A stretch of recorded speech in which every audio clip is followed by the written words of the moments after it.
బాల మధుమేహం, juvenile diabetes అనేటువంటి సమస్య గురించి చెప్పుకుంటున్నాం.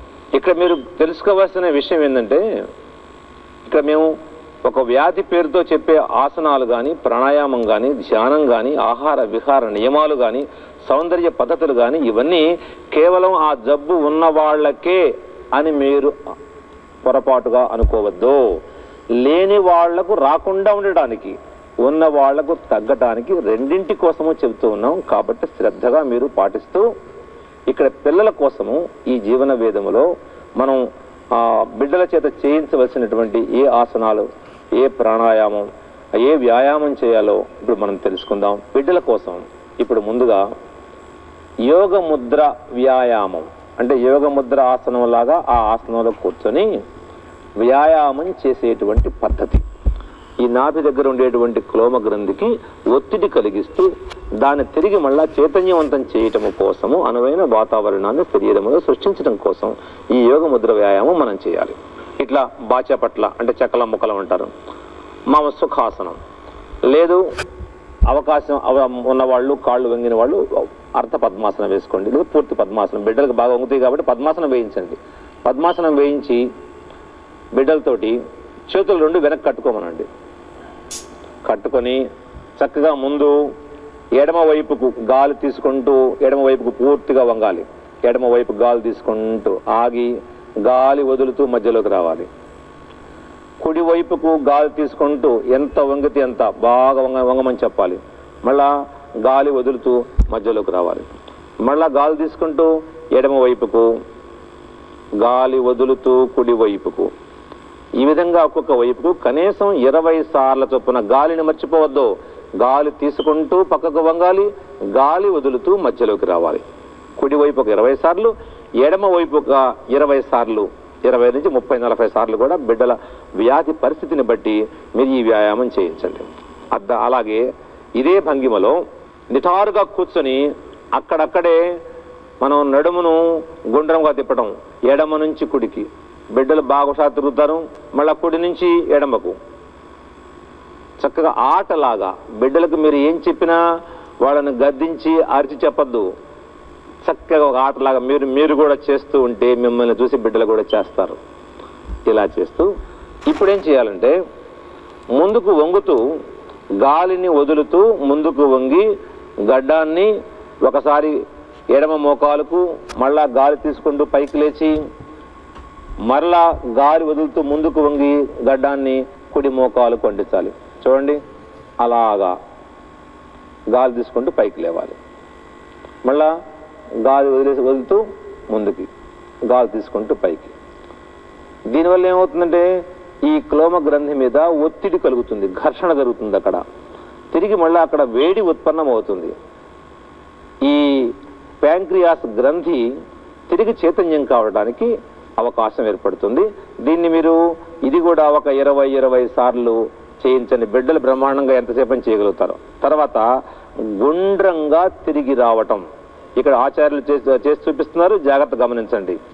చక్కగా మొత్తం అన్ని వైపులకు పూర్తిగా ముందుకు వంగేటప్పుడు గాలి వదులుతూ, పైకి లేచేటప్పుడు గాలి తీసుకుంటూ చక్కగా మంచి ఆటలాగా, ఒక ఆనంద క్రీడలాగా పిల్లల చేత ముందు మీరు చేస్తూ మధ్య మధ్యలో అబ్బా నాకు ఎంత బాగుంది, చాలా హాయిగా రిలాక్స్గా ఉన్నాను నేను, నాకు మెడల నొప్పులు తగ్గినాయి, నడుముల నొప్పులు తగ్గినాయి అని మీరు ఆనందపడుతూ ఉంటే మిమ్మల్ని చూసి బిడ్డలు కూడా చేస్తారు.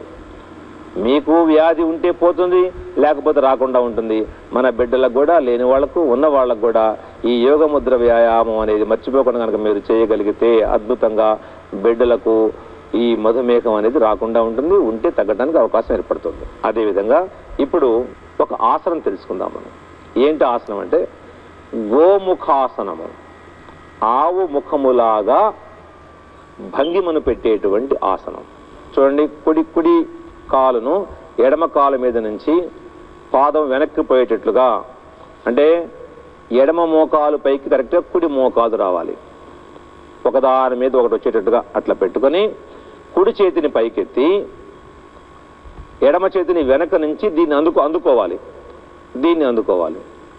చక్కగా నిటారుగా నిలబడాలి, సాగదీయాలి శరీరాన్ని. చక్కగా నిటారుగా సాగదీసినప్పుడు ఇక్కడ ఘర్షణ జరుగుతుంది. అదేవిధంగా ఈ కాలును ఈ పక్కకు మనం నెట్టడం వల్ల, ఈ కాలును మనం ఈ ఎడమవైపుకు నెట్టడం వల్ల, ఇది ముందుకు తోయటం వల్ల ఇక్కడ ఉన్నటువంటి ఈ క్లోమ గ్రంథి మీద ఒత్తిడి పెరుగుతుంది. ఇప్పుడు అదేవిధంగా దీనికి వ్యతిరేక భంగిమలో మళ్ళీ చేయాలి. ఎడమ మోకాలును కుడి మోకాలు మీదకి వచ్చేటట్టుగా పెట్టి ఎడమ చేతిని పైకెత్తి కుడి చేతిని వెనక నుంచి దాంతో పట్టుకోవాలి. ఇది గోముఖ ఆసనం, గోముఖ ఆసనము. గోవు యొక్క ముఖములాగా బాగా సాగదీయండి శరీరాన్ని. నిఠారుగా, నిలువుగా, దృఢముగా శరీరం కూడా మంచి వజ్రంగా తయారవుతుంది. ఇది మీరు బాగా గుర్తుపెట్టుకోండి.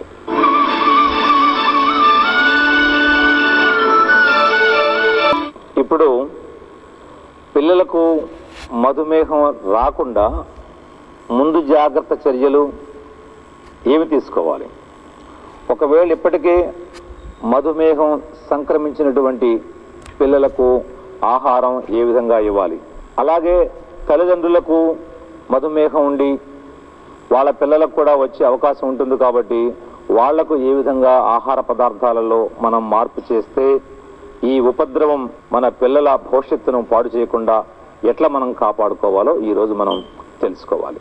చిన్నతనంలోనే బిడ్డలు మధుమేహంతో బాధపడుతూ తీపి తినద్దు, ఉప్పు తినద్దు, పులుపు తినద్దు, కారం తినద్దు, ఏమి తినద్దు అని మనం చెప్తూ ఉంటే బిడ్డలు ఆగగలరా?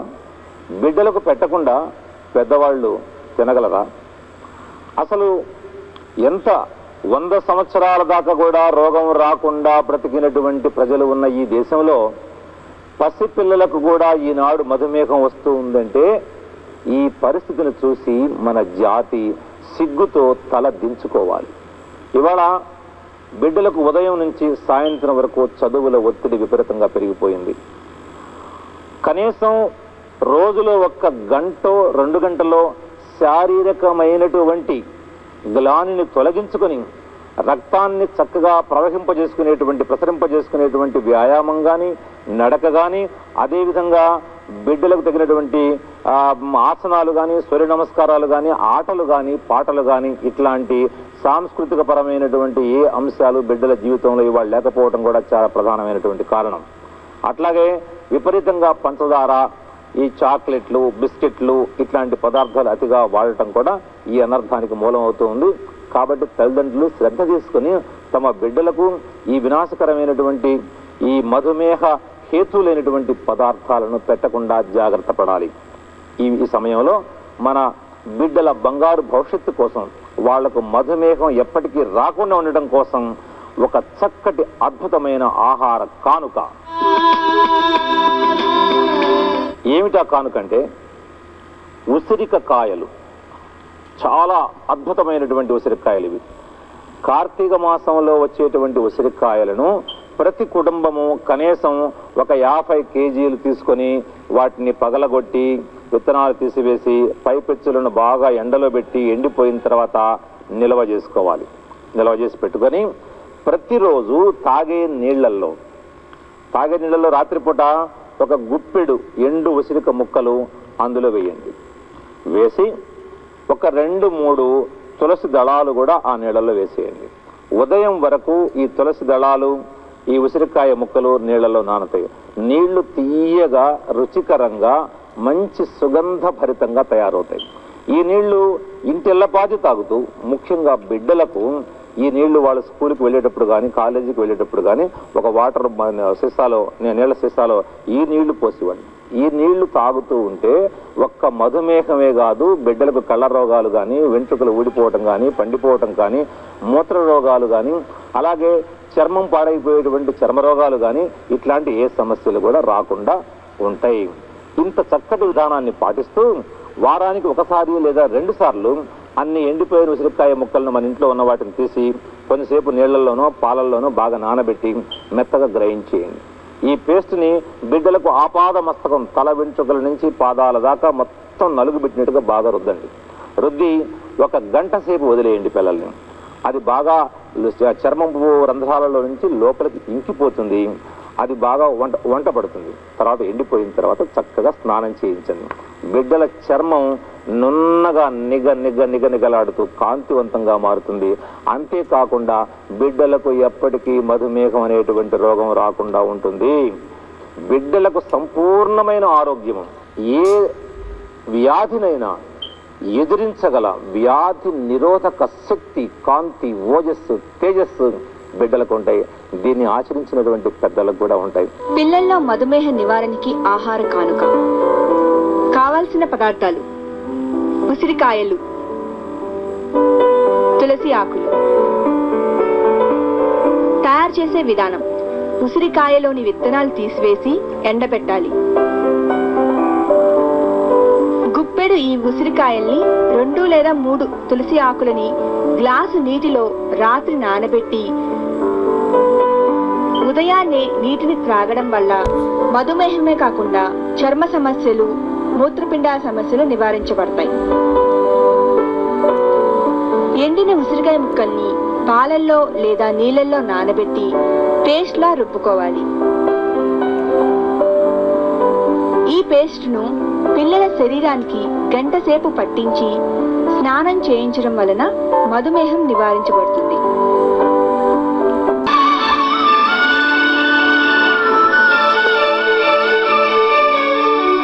ఈనాటి ఆయుర్వేదం, సౌందర్య వేదం అనే విభాగంలో మన బిడ్డల సౌందర్యాన్ని మనం ఎలా కాపాడాలో ఇప్పుడు మనం తెలుసుకోబోతున్నాం. ఇవాళ పరిస్థితులు చూస్తే చిన్నప్పుడే పసితనములోనే కళ్ళు పోతున్నాయి, కాళ్ళు పోతున్నాయి, ఈ షుగర్ రోగం వస్తూ ఉంది. ఇంత భయంకరమైనటువంటి వికృత వ్యాధులతో బాధపడుతూ ఉన్నటువంటి పసిబిడ్డలను చూసి మన తల్లి భారత మాత ఆక్రోశిస్తూ ఉంది. కానీ కన్న తల్లిదండ్రులు మాత్రం బాధపడటం లేదు. కళ్ళకు అద్దాలు పెడుతున్నారు, కంటి చూపు తగ్గింది అంటే వదిలేస్తున్నారు. చెవులు వినిపించట్లేదని చెవుల మిషన్ పెడుతున్నారు, వదిలేస్తున్నారు. పళ్ళు కదులుతూ ఉన్నాయంటే పన్ను పెడుతున్నారు, వదిలేస్తున్నారు. అదేవిధంగా ఈ మధుమేహం, ఇంతకుముందు మీరు తెలుసుకున్నారు బిడ్డలకు ఎంతమంది బిడ్డలు మధుమేహంతో, ఈ బాల మధుమేహంతో నానా అవస్థలు పడుతున్నారో, వాళ్ళను చూడలేక తల్లి తండ్రి ఎంత కుమిలిపోతున్నారో మీరు విన్నారు. రేపు ఈ ప్రమాదం మన ఇంటి దాకా కూడా రాబోతూ ఉంది. మనం కూడా ఆ ప్రమాదాన్ని ఎదుర్కోబోతున్నాం. కాబట్టి ముందు జాగ్రత్త చర్యగా మన ఈ వ్యాధి లేనటువంటి బిడ్డలకు ఎప్పటికీ మధుమేహం రాకుండా ఉంటే అది లొంగి వంగి కృంగి మన పాదాల దగ్గరకు వచ్చి మనకు బానిస అయ్యేటట్లుగా ఎలా చేసుకోవాలో మనం తెలుసుకోవాలి. మన బిడ్డల సౌందర్యాన్ని మనం అద్భుతంగా, అమోఘంగా, అపురూపంగా మనం కాపాడగలగాలి. అలాంటి మంచి మంచి కానుకలు ఈనాడు ఈ సౌందర్య వేద విభాగంలో మా ప్రియమైనటువంటి ప్రేక్షకులకు అందిస్తున్నాం. వాటిని మీరు అందుకోండి. మన బిడ్డల సర్వాంగ సౌందర్యానికి, అన్ని సర్వాంగములు ఆపాదమస్తక సౌందర్యానికి కూడా ఉసిరికాయ కారణమవుతుంది. అలాగే 100 ఏళ్ల నిండు ఆరోగ్యానికి కూడా ఉసిరికాయ కారణమవుతుంది. అందుకే అరచేతిలో అమలకం అంటారు. ఇది ఏం చేయాలి అంటే, మంచి ఆకుపచ్చ, పసుపచ్చ రంగులు కలిసి నవరాడుతూ ఉంటాయి. కానీ మీరు పొరపాటుగా ఇంతింతలావు కాయలు తీసుకోబాకండి. అవి హైబ్రిడ్ కాయలు, అందులో నిజమైన రసం ఉండదు. మనం పచ్చడి పెట్టుకునేటువంటి మామూలు సైజు, ఇంత సైజు ఉసిరికాయలు, రాతి ఉసిరికాయలు, రాచ ఉసిరి అంటారు, రాతి ఉసిరి అంటారు. అవి తెచ్చుకొని పగలగొట్టి విత్తనాలు తీసేయండి. ఈ విత్తనాలు పక్కన పెట్టుకోండి. ఇంట్లో ఆడవాళ్ళకి అనేక రోగాలు కదా పనికి వస్తుంది, ఆ తర్వాత చెప్పుకుందాం మనం. ఈ పై బెరడుని దంచి బాగా ముద్ద చేసి బట్టలో వేసి బాగా పిండి రసం తీయండి. ఈ రసం 1 కేజీ అనుకోండి. అందులో 1 కేజీ పటిక బెల్లం అంటే కండ చక్కెర, కొన్ని ప్రాంతాలలో మిశ్రీ, కొన్ని ప్రాంతాలలో కలకండ, కొన్ని ప్రాంతాలలో నవ్వుబోతు అంటారు, ఏదైనా ఒకటే. దాని పొడి వేసి బాగా కలదిప్పండి. కలదిప్పితే ఈ పటిక బెల్లం పొడి ఉసిరిక రసంలో కలిసిపోతుంది. దీన్ని ఒక మంచి పాత్రలో పోసి పొయ్యి మీద పెట్టండి. చిన్న మంట మీద నిదానముగా వేడి చేస్తూ చేస్తూ చేస్తూ చేస్తూ ఉండగా నీరు తగ్గిపోయే కొద్దీ పాకము రావటం మొదలవుతుంది. మనం అరిసెలు చేసేటప్పుడు పాకం చేస్తాం చూడండి, అట్లాగా పాకం వస్తుంటే మనం పక్కన ఒక ప్లేట్లో నీళ్లు పోసి ఉంచి కొంచెం చిన్న గెంటితో కొంచెం తీసుకొని ఆ నీళ్లలో వేస్తే అది గడ్డ కడుతుందా లేదా మనం చూస్తాం మనం.